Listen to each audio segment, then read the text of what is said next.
বিভাগীয় সমাবেশ যখন হলো সেখানেও সেম ঘটনাটা ঘটলো। তিনি তার পাশে নিয়ে বসালেন, এটিকে কতভাবে অপব্যাখ্যা করে বলল যে তার পায়ের কাছে নিয়ে বসিয়েছে বলেন। তো এখানে আর কি করণীয় রয়েছে?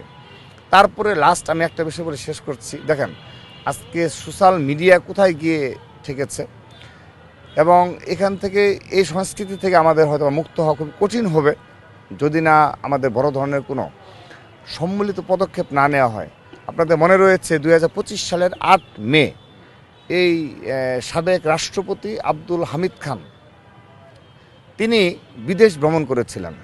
তো সেদিন আমাদের ছাত্রদল, যুবদল, স্বেচ্ছাসেবক দলের সম্মিলিত একটা প্রোগ্রাম ছিল, বিভাগীয় সমাবেশ ছিল চট্টগ্রামে। তো সেই উপলক্ষে আমরা চট্টগ্রামে ছিলাম, লালদিঘি, ঐতিহাসিক লালদিঘি ময়দানে আমাদের একটা বড় সমাবেশ ছিল, যেখানে লক্ষ লক্ষ নেতাকর্মী অংশগ্রহণ করেছিল তারুণ্যের সমাবেশ নামে। তো আমি স্বাভাবিকভাবে সেখানে সকাল থেকে রাত পর্যন্ত কাজ করেছি একাধারে। আমরা সবাই, আমাদের শীর্ষ নেতৃত্ব সবাই আমরা চট্টগ্রামে ছিলাম, ছাত্রদল, যুবদল, স্বেচ্ছাসেবক দল, এমনকি আমাদের মহাসচিব স্যার, বিএনপি শীর্ষ নেতৃবৃন্দ সবাই চিটাগাঙে, কারণ আমাদের প্রোগ্রাম। তো সেই এত কষ্ট করে একটা প্রোগ্রাম আয়োজন করে, তো পতেঙ্গা সি বিচে আমি সেই লাইফে প্রথম গিয়েছিলাম, আমার লাইফে ফার্স্ট যে পতেঙ্গা সি বিচে। তো গিয়ে সেখানে স্বাভাবিকভাবে 2-3টা ছবি তুলি, সেটা ফেসবুকে দেই। দেওয়ার পর এটি নিয়ে একটি বিশেষ রাজনৈতিক গোষ্ঠীর ঐক্যবদ্ধভাবে তারা বলল যে তারা নাকি এদিকে বিপ্লব করতেছে, আব্দুল হামিদ দেশের বাইরে গেছে, এর প্রতিবাদে বিপ্লব করছে শাহবাগে, আর ছাত্রদলের সভাপতি হলো চিটাগাঙে। মানে আমি তো প্রোগ্রাম করছি সেটা না, ওই ছবি কেন দিলাম? আচ্ছা গেল। আমরা পরবর্তীতে কি দেখলাম? এটা দেখলাম যে আব্দুল হামিদ খান, যিনি তার শ্যালককে নিয়ে এই বিদেশ যাত্রায় গিয়েছিলেন, সেই ভ্রমণ করেছিলেন, আর তারা এনে বিপ্লব সংগঠিত করছে। তো এই ত্রয়োদশ জাতীয় সংসদ নির্বাচনে কি দেখলাম আমরা? সেই শ্যালককে জামাত থেকে নমিনেশন দেওয়া হলো, জামাতের প্রার্থী হিসাবে এই আব্দুল হামিদ খানের শ্যালক নির্বাচন করলো। তো এত ধরনের যদি মুনাফিকি রাজনীতি থেকে থাকে, আবার দেখেন তার শ্যালক কে নিয়ে বাইরে গেলো, তারা এখন প্রতিবাদ করে, আবার তাকে তারা তার আরেক শ্যালককে তারা নমিনেশন দিল। হ্যাঁ, আর অপরপক্ষে সেদিন আমরা চট্টগ্রাম আমাদের প্রোগ্রাম উপলক্ষে সেখানে গিয়েছি, এটি নিয়ে তারা সুন্দরভাবে একটা মিডিয়া ট্রায়াল করে ফেললো।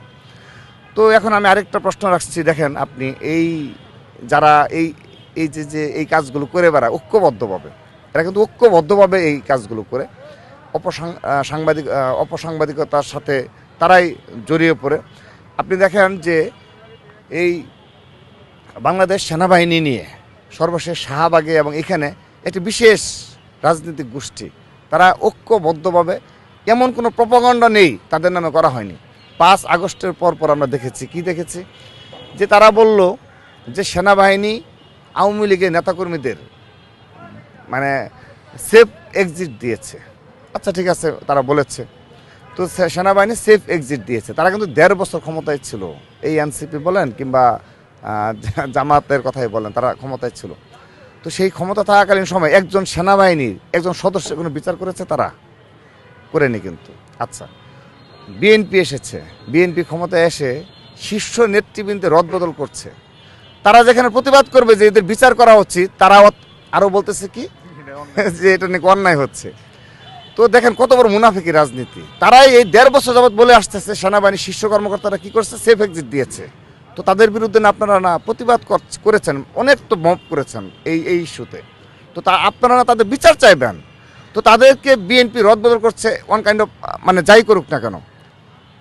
অর্থাৎ এখন যদি আমরা বলি যে সেনাবাহিনীর যে শীর্ষ কর্মকর্তা ছিল, তারা হয়তো বা আপনাদের সাথে অবশ্যই সম্পৃক্ত ছিল, সে কারণে আপনাদের কষ্ট লাগছে এবং আপনারা সে প্রতিক্রিয়া দেখাচ্ছেন। তো তারাই তো সেফ এক্সিট দেওয়ার ক্ষেত্রে জড়িত, তার মানে পরোক্ষভাবে কি আপনারা জড়িত না? এটা প্রত্যক্ষভাবে প্রমাণ হচ্ছে। অর্থাৎ এই ধরনের মুনাফিকি রাজনীতি বোঝার মতো সক্ষমতা কিন্তু এই যারা মানে গভীরভাবে রাজনীতি পর্যালোচনা করতে পারছে তারাই ফিল করতে পারবে। এত ধরনের মুনাফিকি রাজনীতি কোনোভাবে সম্ভব, মানে বোঝা সম্ভব না। এই যে গতকালের ঘটনা, 3 ঘন্টার ঘটনাকে আপনি 5 সেকেন্ড দিয়ে বিবেচনা করে ফেলছেন যে এখানে কোনো মূল্যায়ন নেই কিংবা হ্যান ত্যান, আমি দৃষ্টি আকর্ষণ। আরে ভাই, আমি তো এই বাংলা একাডেমির ভিতরে তার 100 বার 100 টাইমস তার আমার সাথে আমার আই কন্ট্যাক্ট হয়েছে, তার সাথে হ্যান্ডশেক হলো বেশ কয়েকবার। আমি গাড়ি থেকে তাকে নামাইলাম, আমি তাকে গাড়িতে তুলে দিলাম, আমি ছাত্রদল সভাপতি হিসাবে। তাহলে আমার আর কী করণের প্রয়োজন? এগুলো আমাদের নিখাত ভালোবাসা। আপনি দেখবেন ছাত্র দলের হাজার হাজার লক্ষ লক্ষ নেতাকর্মী তারা এভাবেই, তারা দেশনেত্রী ম্যাম খালেদা জিয়ার পাশে যখন ছিল এভাবেই ছিল। হ্যাঁ, গাড়ি অতি দ্রুত গিয়েছে, আমি নাও যেতে পারতাম, আমি হয়তো থেমে যেতে পারতাম, কিন্তু আমি তাৎক্ষণিকভাবে মনে হয়েছে ঠিক আছে আমি এভাবেই তাকে সালামটা দেবো, শেষ সালাম দেবো। এখানে অন্য কোনো কিছু ভাবার কোনো কারণ রয়েছে? এখানে কিন্তু তারা এইভাবে নোংরামি রাজনীতি করেছে। আমি তাদের নিকট আশা করব আপনারা দয়া করে অপসাংবাদিকতা এই এক দুইজন তারা করবেন না, এবং সেই সাথে যারা আমাকে অতি বেশি ভালোবাসেন, অনেক কিছু বলেন, তাদের উদ্দেশ্যে আমি বলছি